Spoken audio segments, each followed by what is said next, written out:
Bagi yang sudah pernah belajar mantik, ya ini kitabnya nggak susah. Bagi yang belum pernah belajar, ya sama nggak susah sih.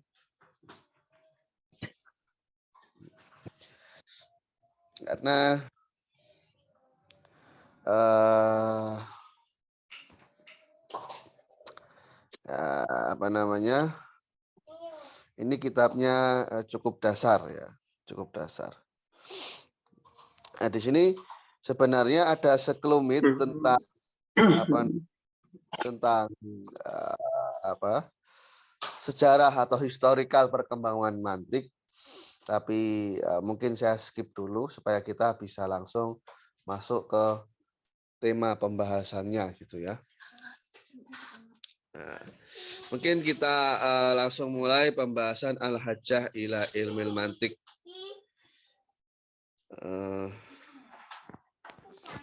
Ya.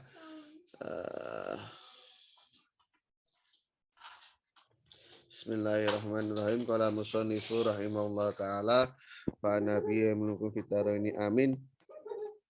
Al-hajjah ila ilmil mantik. Jadi, kenapa sih kita perlu belajar ilmu mantik? Mantik itu apa fungsinya gitu loh. Sehingga kita perlu pelajari itu apa.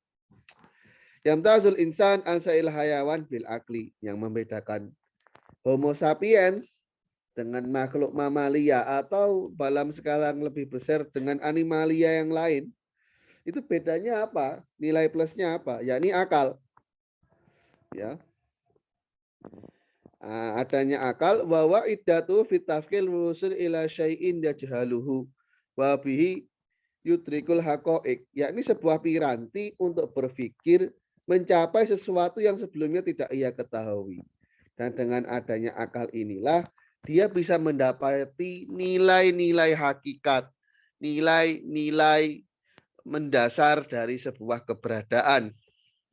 Wa yaqifu ala asrarul kaun. Dan dia apa namanya? Dengan adanya ilmu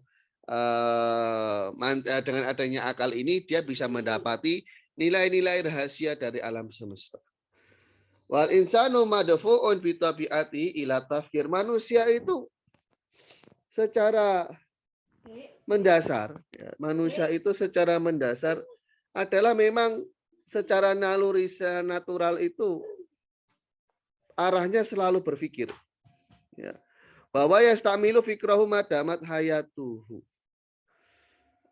Sawaun fidzalika shaghir wal kabir. Jadi selalu berpikir selagi dia. Waalaikumsalam warahmatullahi wabarakatuh. Baik manusia itu dalam kondisi saat masih muda atau yang sudah tua. Kulun ala qadri aklihi. Semuanya itu mengaplikasikan akal sesuai dengan kadar kemampuannya.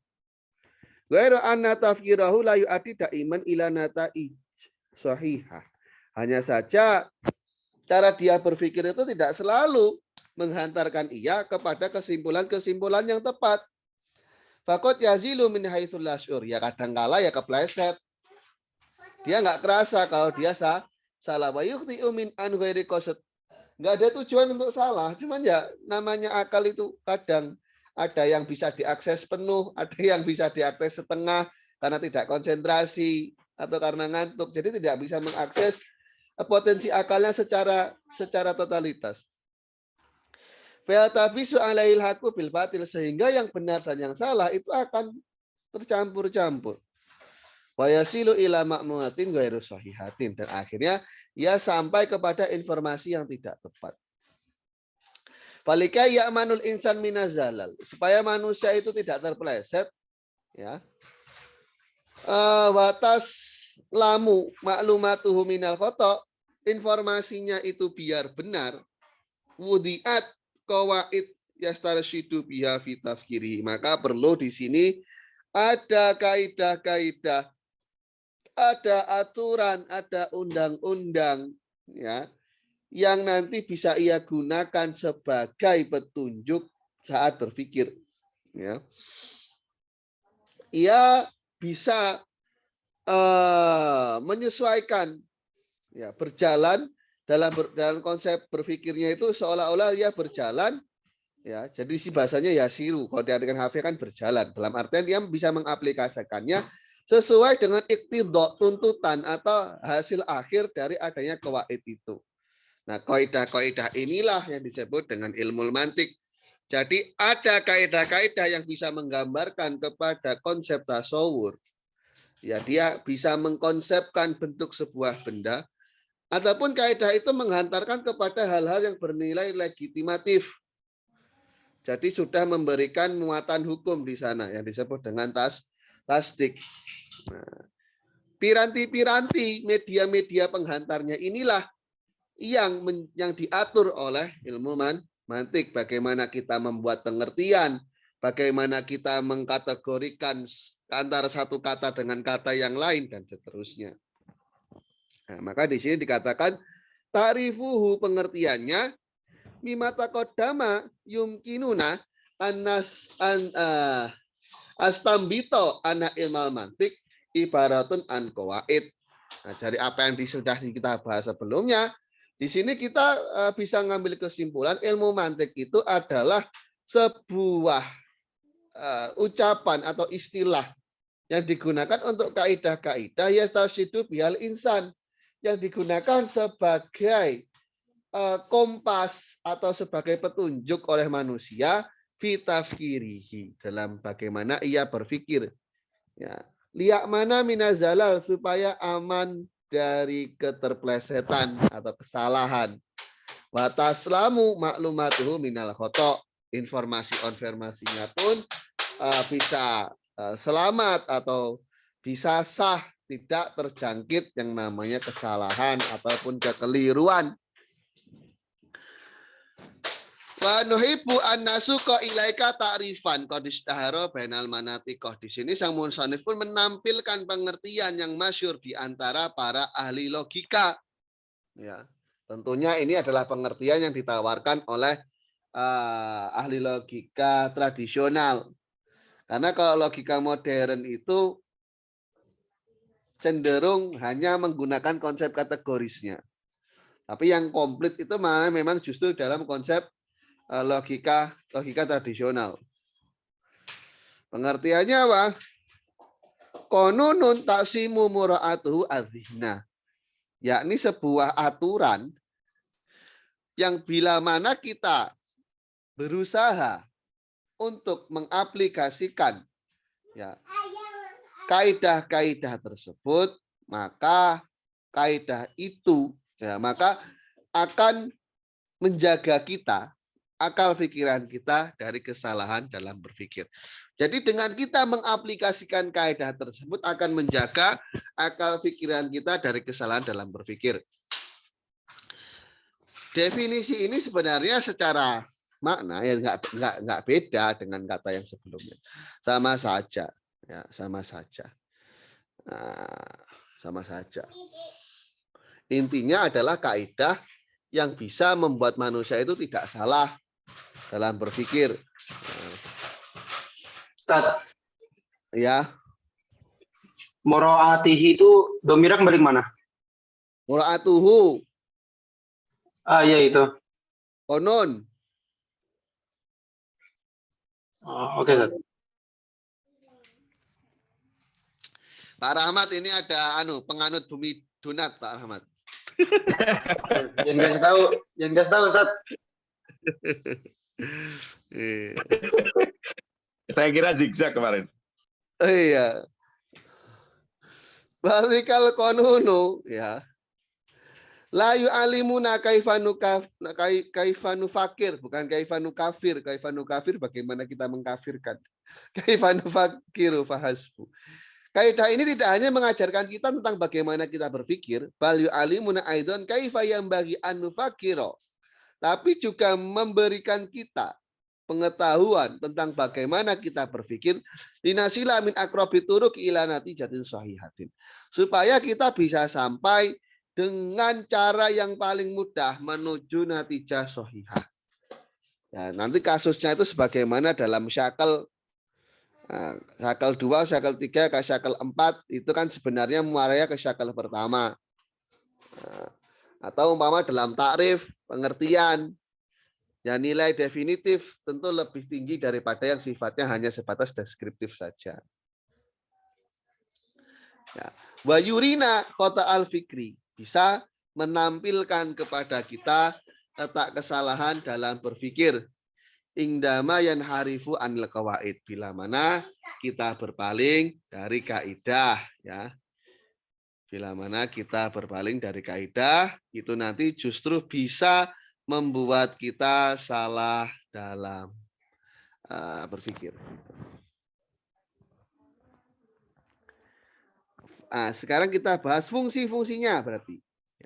Min fawaidihi, sebagian dari fungsinya atau faidahnya. Tarbiyatul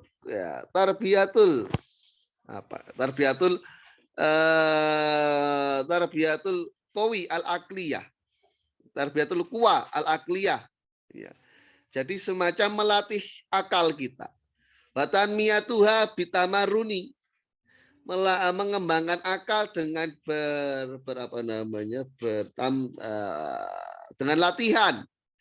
Wa muzawalatul bahthi fi taraqit tafkir, ya, dan juga berupaya untuk mencari tahu mengenai cara-cara berpikir. Faedah kedua, watul asya' fi wawadi'iha, meletakkan sesuatu sesuai dengan porsinya. Yang harusnya am ya disandingkan dengan yang memang sama-sama bernilai am. Nah, yang mana yang umum, yang mana yang lebih khusus, mana yang ada sisi keumuman dan satu sisi yang khusus dalam perspektif yang lain. Mana yang benar-benar tidak bisa disatukan. Wa adaul a'mal fi auqatiha, ya. Dan kapan melakukan praktek atau konsep tertentu saat waktunya.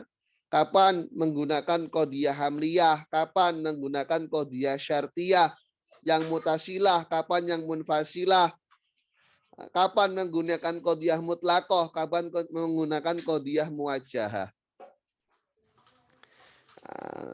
Kemarin Pak Rahmat di Mi'yarul Ilmi sudah menyinggung qadhiyah muwajjahah sedikit. Sempat dibahas, Ustaz. Pak, hanya sedikit saja Pak, perbandingan dari qadhiyah mutlaqah sama qadhiyah masyrutoh. Tapi yang dail, rokab itu belum dibahas secara rinci. Oh, nggih, siap. Mungkin kalau cek rekamannya, Ustaz. Iya, Pak. Ya, itu masih bahasan ringan. Falaisa minal mantik taklifu insani ma la yutikuhu. Bukan termasuk dalam kaidah mantik adalah membebani manusia dengan hal yang tidak ia mampu. Tapi realitanya kok banyak yang mengeluh ketika belajar ilmu mantik, ya.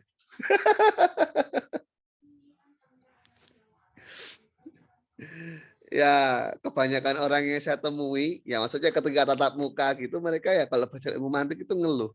Cuman kalau dalam jaringan gini, jarang sih yang ngeluh. Saya ngeluh, Ustaz, pas awal-awal belajar. Oh, dulu kan? Iya. Yang Muqaddimah Dr. Naif itu. Iya. Tapi kan sekarang sudah enggak. Masih Kan sih. masih. Oh, masih. Ya, gimana ya? Anda saja mempercayai kalau bumi itu donat. Agak susah. Itu kepercayaan mutlak, Ustaz. Udah absolut ya. Nah, ya sebenarnya kan begini ya, memang yang jadi barometer itu kan ada khilafiyah antara Imam Haromain dan Imam Asy'ari. Dalalatul qiyas, ya dalalatul qiyas ala natijah itu khilaf. Kalau Imam Asy'ari itu sifatnya adiyah. Jadi umumnya kalau konsep silogismenya itu sudah terjadi, umumnya itu muncul natijahnya. Tapi Imam Haromain ya bilangnya akliyah. Orang kalau sudah memahami konsep silogisme, premis minor ditambah premis mayor, otomatis dia bisa memunculkan konklusinya. Itu akliyah kata Imam Haromain. Kok ada orang memahami konsep premis minor dan premis mayor kemudian tidak bisa menarik konklusi, kata beliau ya la akla lahu. Nggak punya akal atau bukan makhluk logis. Ya. Jadi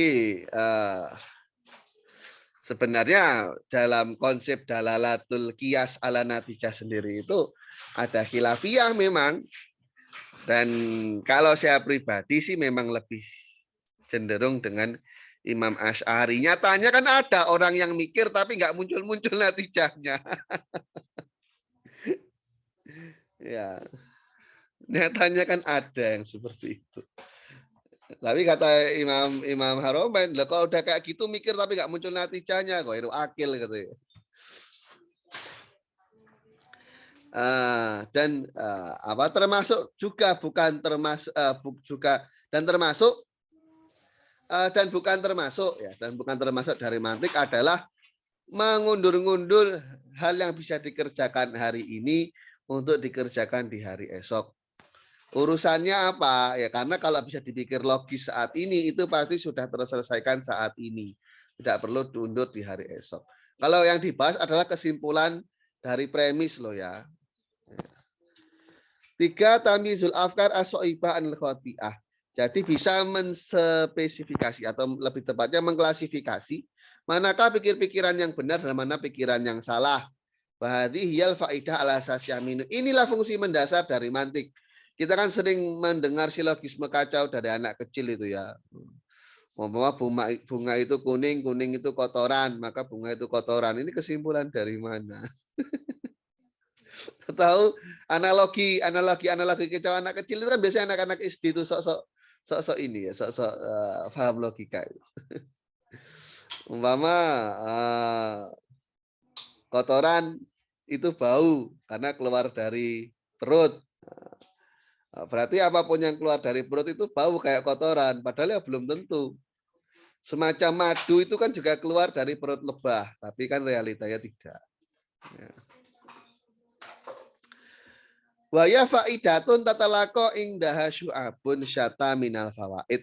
Ya ini adalah faidah-faidah yang istilahnya apa? Yang termasuk yang familiar lah ya untuk sebagian orang, dalam artian ini faedah yang paling mudah yang bisa didapati ya, yang bisa didapati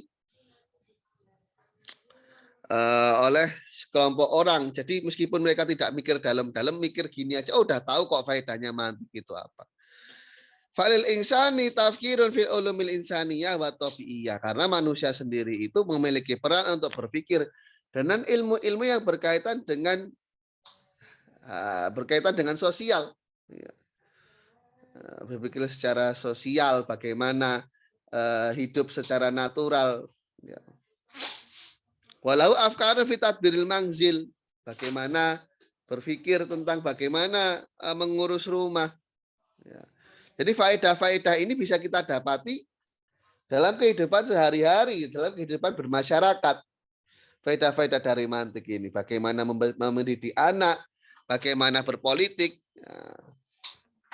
Jadi kalau biasanya ada kiai-kiai yang terjun di dunia politik itu biasanya agak pinter main retorika dan berdebat biasanya.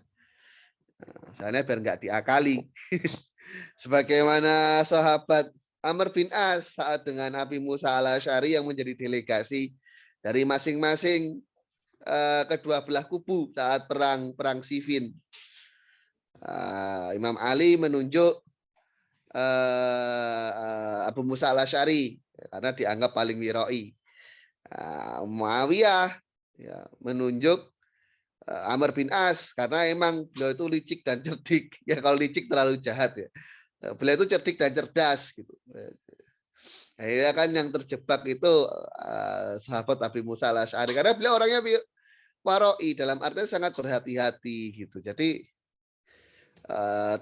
ya mudah terkecoh gitu karena pikirannya tidak mungkinlah semacam sekelas sahabat itu berretorika yang merugikan. Ternyata yang dihadapi Amr bin As ya beliau cerdas dan cerdik sehingga akhirnya tampuk kepemimpinan beralih kepada Muawiyah pada saat itu. Fal mantik ainuha al basiroh, dalam kehidupan bermasyarakat itu mantik itu laksana penglihatan. Ya.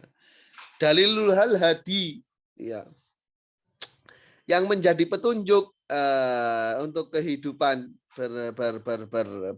bermasyarakat tadi ya al hadi, petunjuk, wa manaruha al wadih, ya, manar, apa istilahnya, sinarnya gitulah, adalah sebuah Penerangnya. iya. Walidha sumia ilmal ulum wa ilmal mizan wa mi'yaral ulum. Wa min huna tastatiu an tudrika ahamiyatal mantik. Dari sini ya bisa kita garis bawahi apa namanya, nilai urgensi dari mantik. Jadi dari nilai fungsionalitas yang sudah dipaparkan di atas, akhirnya kita bisa menilai urgensi dari logika itu sendiri.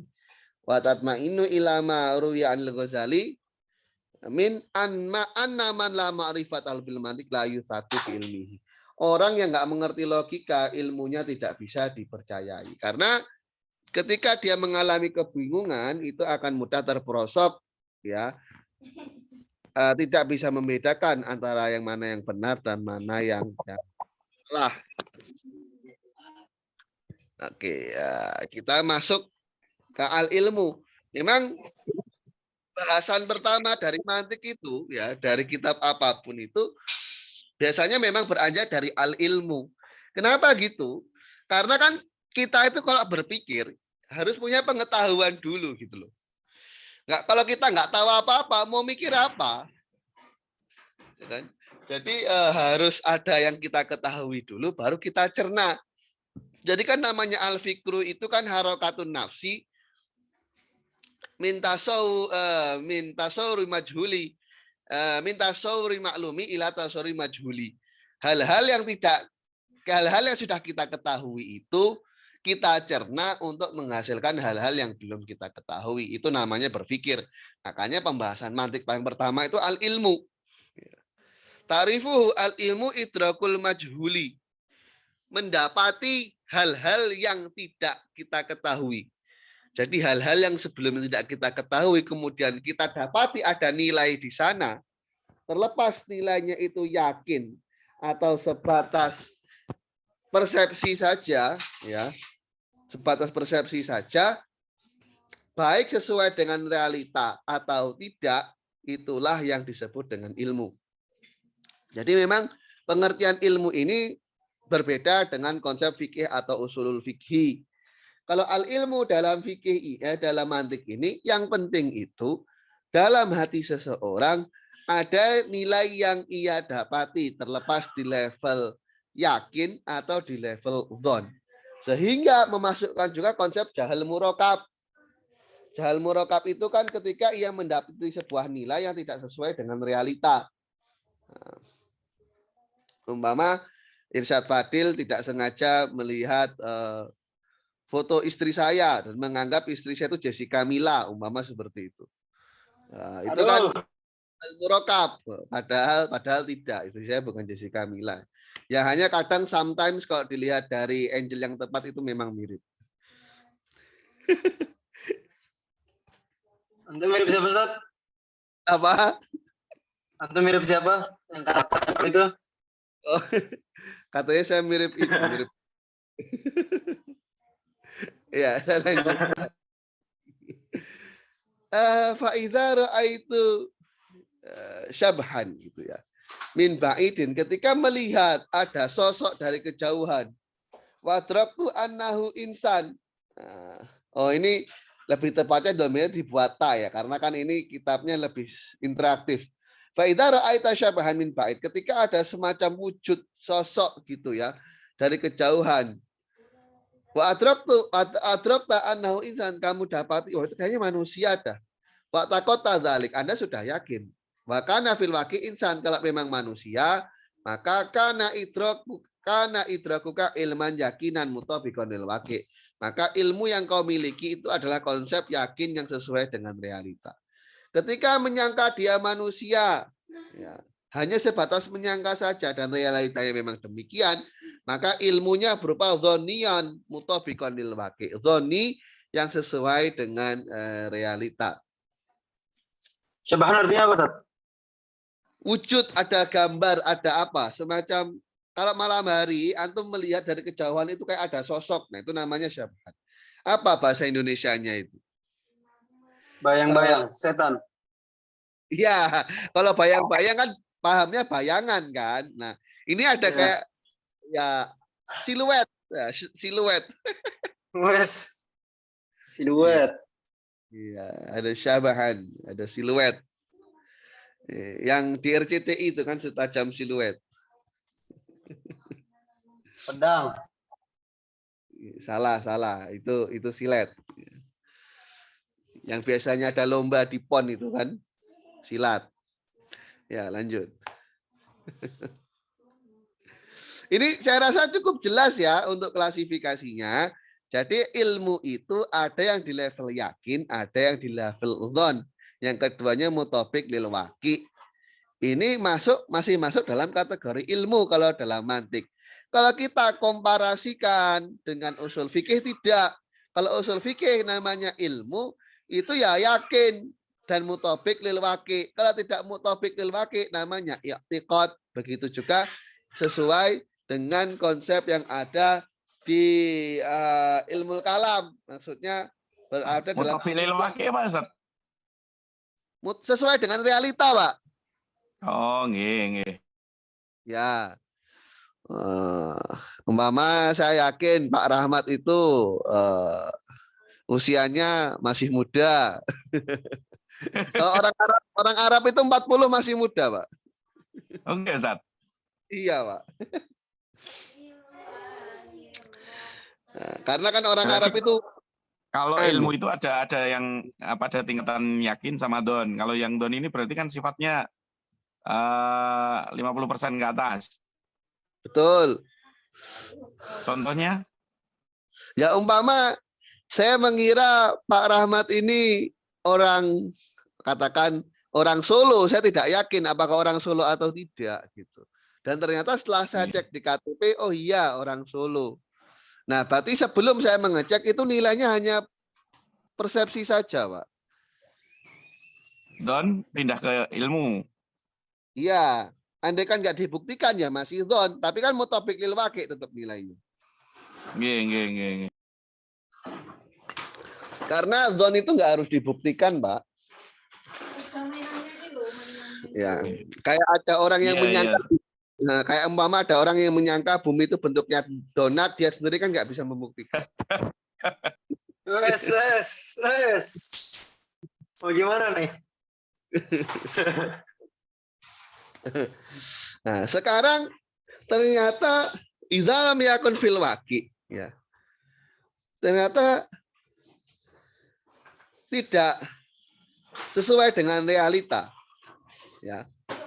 Yang kau lihat ini ternyata bukan manusia, padahal Anda meyakini itu manusia, tapi ternyata setelah dicek bukan manusia, ternyata pohon.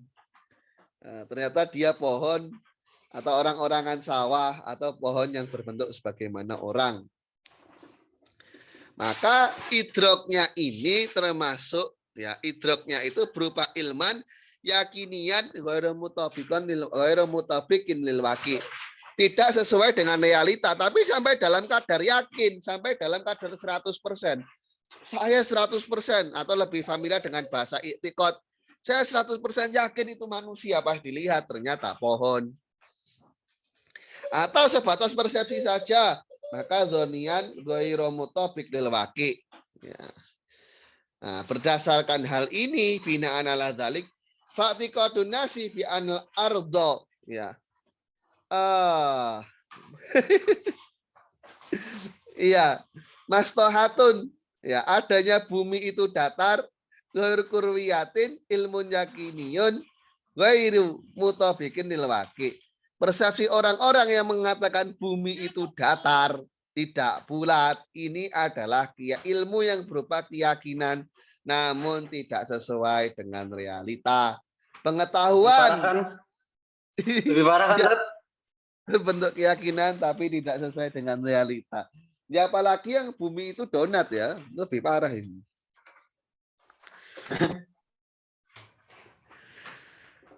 Tapi saya baca-baca katanya secara fisika itu mungkin katanya. Kan udah dibilang. Lebih dulu saya ini pengetahuannya. Iya. Meskipun secara empiris belum terbuktikan ya, masih secara teori saja. Nah, sekarang mulai akan kita klasifikasi pengetahuan itu. Pengetahuan itu ada yang sifatnya tasawur atau konsep. Nah, yang namanya konsep itu Anda tidak beri hukum. Umpama Anda dengar ada yang bilang martabak, maka Anda akan konsepkan, Anda akan gambarkan di akal pikiran Anda komponen-komponen yang disebut dengan martabak. Umpama ada kulit martabaknya, ada telurnya, ya, ada bawang daunnya. Ya. Kemudian kalau tasdik, konsep yang sudah Anda gambarkan itu, Anda beri hukum. Jadi sudah Anda beri hukum di sana. Umpama dikatakan martabaknya mahal, atau martabaknya itu keras. Maka konsep yang Anda gambarkan tadi, Anda imbuhi dengan hukum.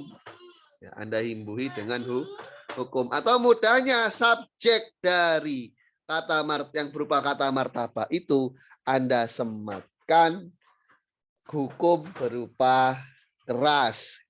Itu namanya tasdik. Jadi sifatnya legitimasi hukum. Atau judgment lah ya. Kalau bahasa Madura Timur kata orang-orang, judgment. Madura.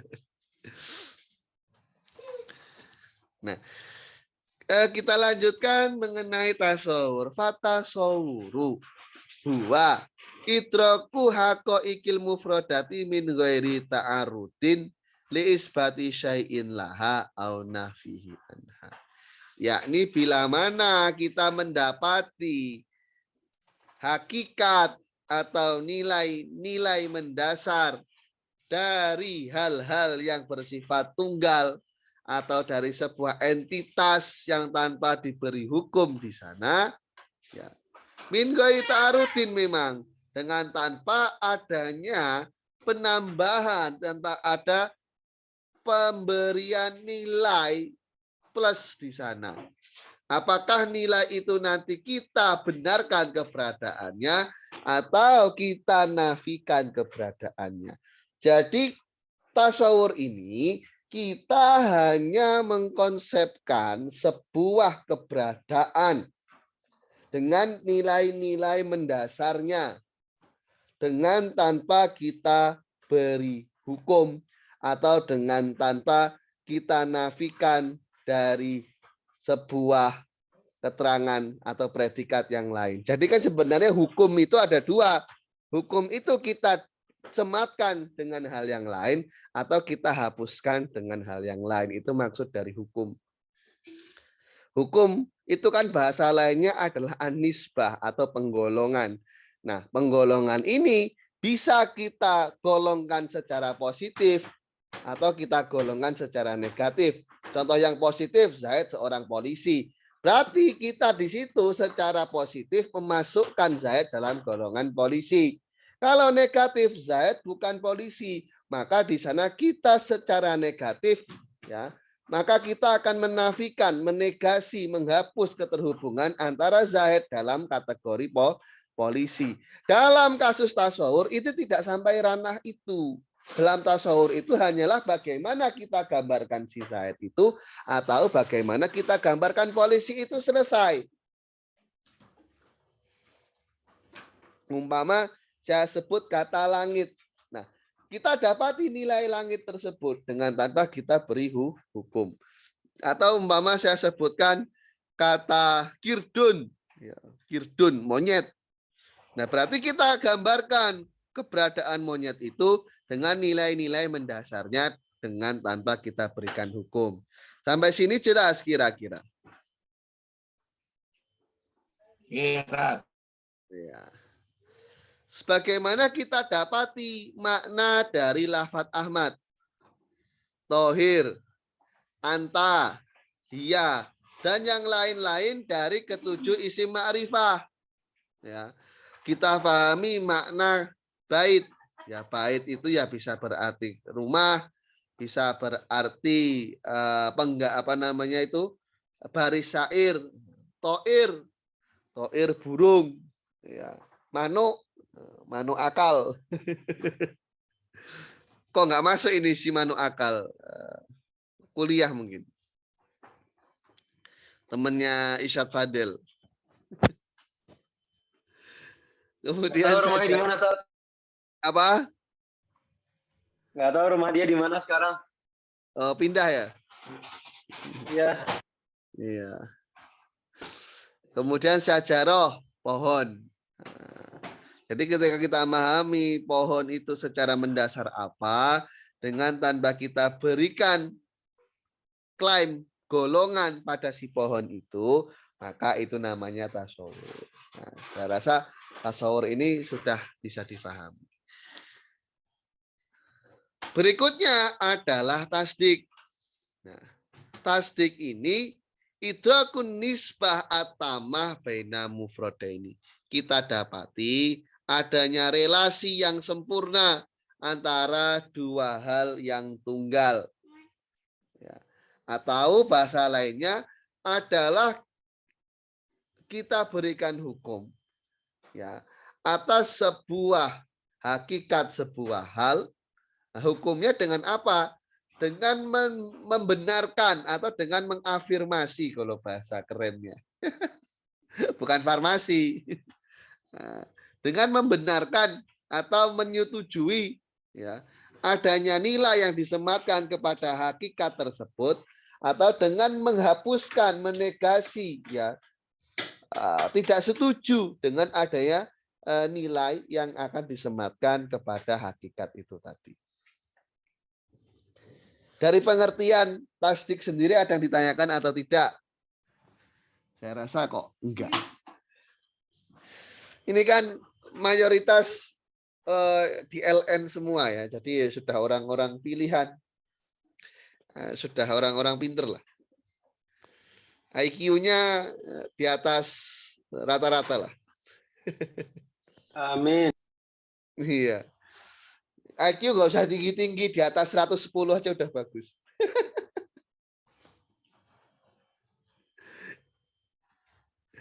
Ya, standar itu.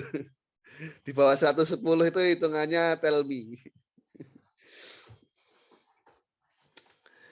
Nah, tasdik ini contohnya bahwa dalika ka idrakina bi anna Muhammadan abduhu ba'ithun nahdoh al-islamiyah al-hadisah.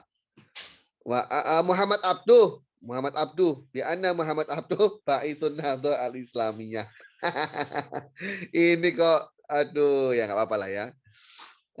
Al-hadisah wa ana Indonesia biladun ghaniyah. Ya sebagaimana umpama kita dapati sebuah nilai bahwa saya Muhammad Abduh, berarti ini sebagai subjek akan kita tambah predikat sebagai tokoh ya, tokoh kebangkitan Islam modern. Nah, tokoh kebangkitan Islam modern. Masa sih? Kalau saya sih termasuk yang tidak percaya. Ya memang Pak, ya beliau itu terlalu frontal, terlalu berani. Enggak. Ya. Atau Indonesia adalah negara yang kaya. Ya, negaranya kaya. Ya, negaranya secara sumber Ini daya alam. pengarangnya Indonesia loh, Ustaz. Kenapa, Pak? Pengarangnya Indonesia ini. Iya, beliau ini ngarang untuk pelajar-pelajar di Indonesia. Oh, enggak. Jadi kan caper lah Pak istilahnya, Pak. Biar Orang mana, Ustaz, pengarangnya, Ustaz? Ya?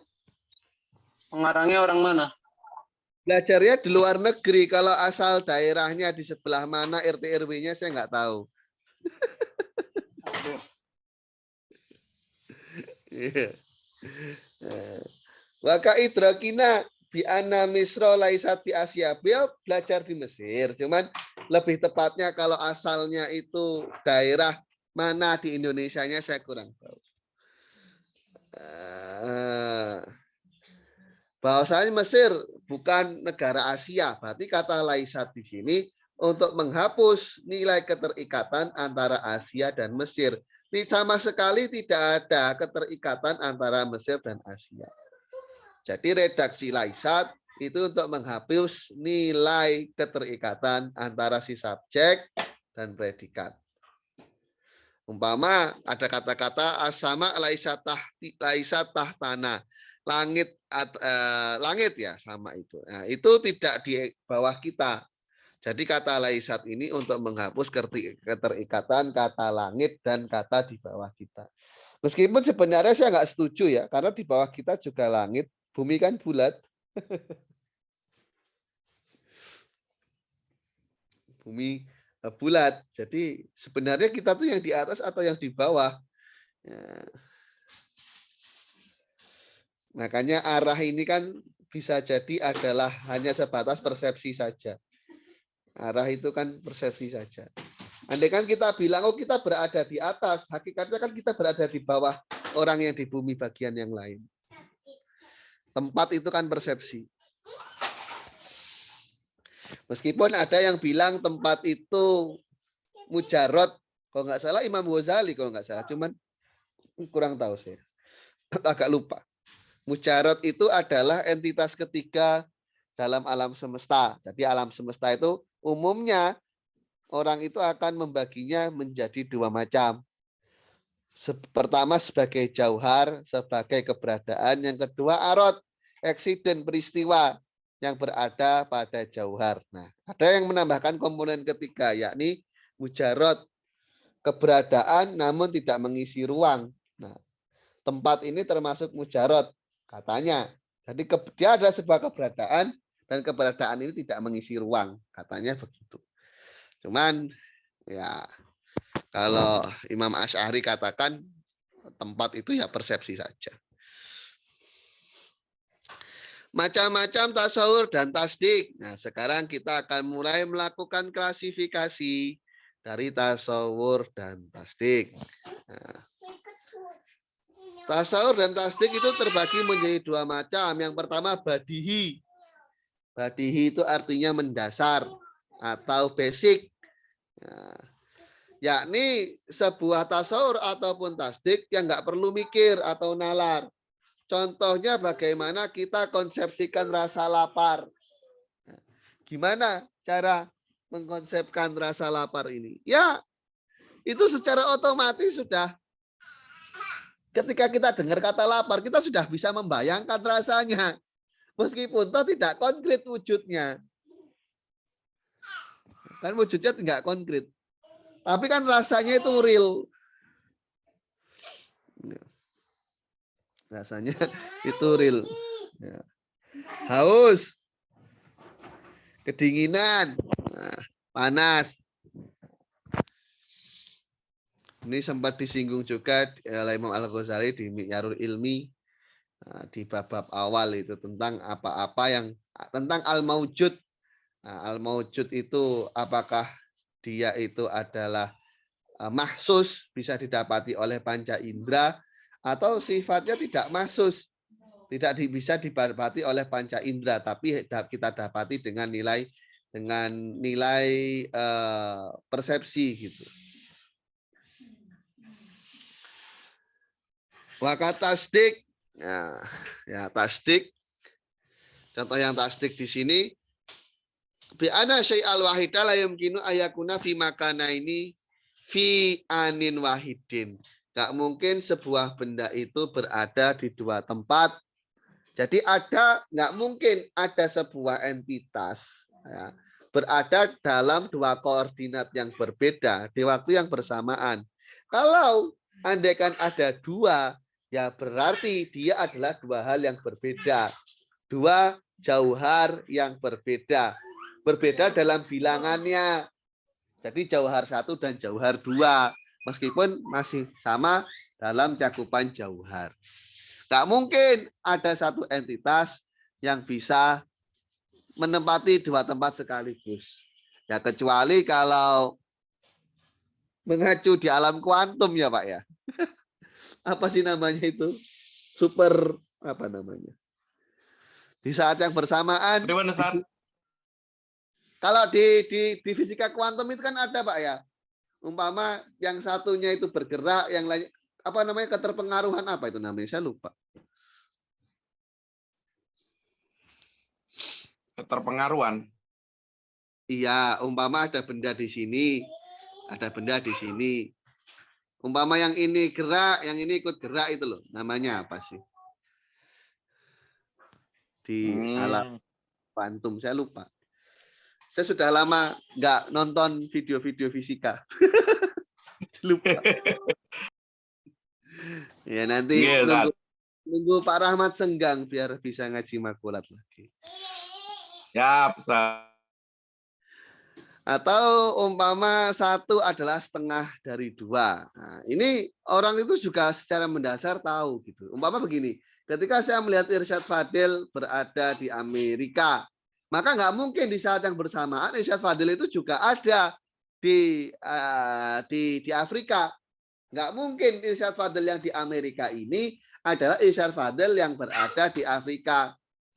Nggak mungkin berada dalam dua koordinat yang berbeda di saat yang bersamaan. Itu mustahil. Kalaupun toh memang ada dua, berarti Irsyad Fadil yang di Amerika bukan Irsyad Fadil yang berada di Afrika. Di Bunsen, Zat. Yang bayangannya atau yang copycat-nya, kembarannya itu bukan yang pertama tetap. Entitasnya bukan entitas yang pertama. Kan itu muncul entitas baru namanya. Paham kan maksudnya? Oke, lanjut. Nanti saya pusing daripada.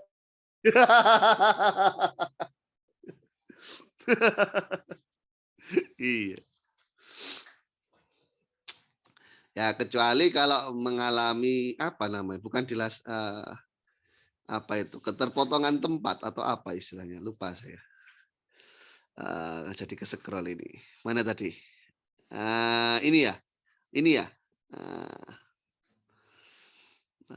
Itu yang badihi atau biasa disebut dengan doruri. Jadi secara otomatis kita akan memahami hal tersebut. Ya. Badihi itu berarti kayak asumsi dasar kita gitu ya. Iya Pak, asumsi dasar. Ya aksioma lah istilahnya itu. Jadi kita pas awal tahu itu langsung oh ya udah gitu. Umpama ada orang bilang lapar, kita langsung tahu. Kita langsung tergambarkan lapar tuh kayak apa. Ada yang bilang satu itu setengah dari dua. Kita nggak perlu mikir. Secara mendasar kita pasti membenarkan nilai itu. Kalau andaikan kita menolak, berarti mengingkari kebenaran.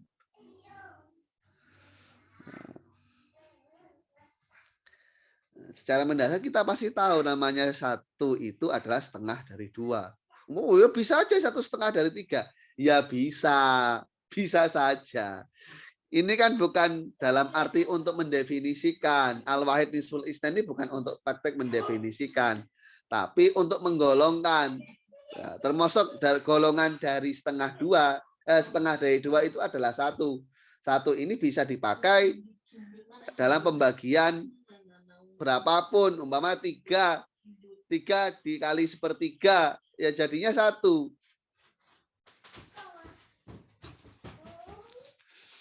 3, 4 dikali seperempat ya jadinya 1. Nadhori ini membutuhkan penelitian. Ya, jadi membutuhkan penelitian.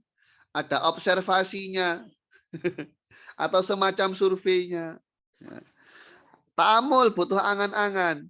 Umpama bagaimana kita mengkonsepsikan listrik secara mendasar. Apa sih listrik itu? Nah, listrik itu apa, Pak? Secara fisika, Pak? Ya, pergerakan elektron. Pergerakan elektron. Nah, elektron sendiri itu apa, Pak? Oh. Definisinya gitu, Ustaz. Iya, Pak. Listrik itu ya pergerakan elektron dari potensial tinggi ke potensial rendah. Ya, itu definisi listrik. Ya. Cuman kan kalau takrif menggunakan sesuatu yang akfa itu yang dengar juga bingung, Pak. Elektron itu Ya apa? agak sulit juga, Ustaz. Iya. Ya. Elektron itu partikel, Pak ya. Nggih, Ustaz. Benda subatomik lah. Iya. Ustaz, Iya. izin Ustaz. Izin apa? Mau keluar dulu. Ayo udah. Ya, saya Tinggal lanjutkan. 5 menit, Mas. Iya sih. Yaudah. Atau mentasawurkan hakikatnya ruh. Ruh itu apa? Nah, kemarin kan di makulat yang pertemuan keberapa? 15-14 itu sempat kita bahas. Jismun latifun katanya. Sebuah benda fisik namun lembut. Fisik nggak selalu kasar, kadang ada yang lembut. Kemudian radio. Radio itu apa? Ini radio mungkin maksudnya ini apa? Semacam gelombang radionya. Kalau alat elektronik radio kan bahasa Arabnya midya. Ini saya rasa gelombang radionya. Ini kan susah untuk didefinisikan. Kalau gelombang radio berarti apa, Pak? Masuk elektromagnetik kan ya? Nggih. Nah, bukan vibrasi partikel di udara kan? Betul. Oh, kalau suaranya iya. Nah, Kalau, ya, tapi kalau suara radio iya, tapi kalau gelombang radionya itu pemancarnya itu ya elektromagnetik. Elektromagnetik. Ya. Waka tasdik bi anal alam hadis ya. Jadi tasdik adanya alam semesta ini baru. Nah, ini kan perlu nalar buktinya kalau baru itu dari mana? Atau tasdik bahwasannya yang mati akan dibangkitkan lagi. Ini dasarnya mana gitu kan. Fahadhil haqaiqu la yumkinuna idrakuha illa ba'da itolatil fikri. Kita nggak bisa sampai kepada nilai-nilai esensial dari entitas tadi kecuali setelah panjang dalam berpikir dan juga menalar secara rinci. Awal jawab al-ati yubainu mata kodama biijaz. Nanti di sini ada jadwal yang bisa dilihat. Nah, ini ada pembagiannya. Ya cukup simpel ya, cukup simpel. Jadi al-ilmu ada yang tasawur, ada yang tasdik. Jadi kalau tasawur itu adalah idrakul mufrad bila hukmin. Namanya tasawur. Kalau tasdik adalah idrak wuku'in nisbah. Ya. Idrak wuku'in nisbah. Jadi membenarkan keterjadian, ya, membenarkan keterjadian dari keterikatan atau keterhubungan dari predikat dan subjeknya. Jadi kita dapati bahwasanya keterikatan antara subjek dan predikat itu terjadi. Ada nilai kategoris yang disematkan kepada subjek. Itu nilainya kita benarkan atau kita negasi atau kita nafikan. Jadi memang tasdik ini idrak wuku'in nisbah atau idrak adami wuku'in nisbah. Kalau idrak wuku'in nisbah adalah isbat, kalau idrak adami wuku'in nisbah adalah nafi. Nah, masing-masing dari keduanya ada yang badihi, ada yang nazori. Ada yang bisa difahami secara mendasar, baik tasawur ataupun tasdik. Itu badihi nadori itu gampangnya ini Ustaz. Ada yang gampang, ada yang susah gitu aja. Ya, ada yang versi gampang, ada yang versi susah. Nah, gitu saja ya. Ada yang nggak pakai mikir, ada yang pakai mikir, gitu saja. Nah, nggih. Tapi ada Pak orang yang emang nggak pernah mikir, ngomong aja. Badihi semua itu Ustaz. Iya, mungkin bagi dia badi semua. Lagian kan al ilmu nggak harus yakin. Yang penting persepsi. Atau kan yang penting ilmu nggak harus mutabik lil waqi' kalau dalam mantik. Yang penting ya saya Oke. yakin. Nah, mau sesuai dengan realita atau tidak ya terserah. Yang penting saya yakin. Kayak tulisan di truk-truk itu. Yang penting yakin. Ya, ini sekilas tentang al-ilmu yang menjadi tasawur dan tasdik. Mungkin sebelum saya tutup ada yang mau ditanyakan atau tidak? Oh, badihi Itu nama ada yang lain. nanya. Nama lain badihi adalah doruri. Ya, yang lain yang mau tanya? Ada enggak? Nama lain badihi doruri. Yang mau tanya. Kalau enggak ada enggak apa-apa.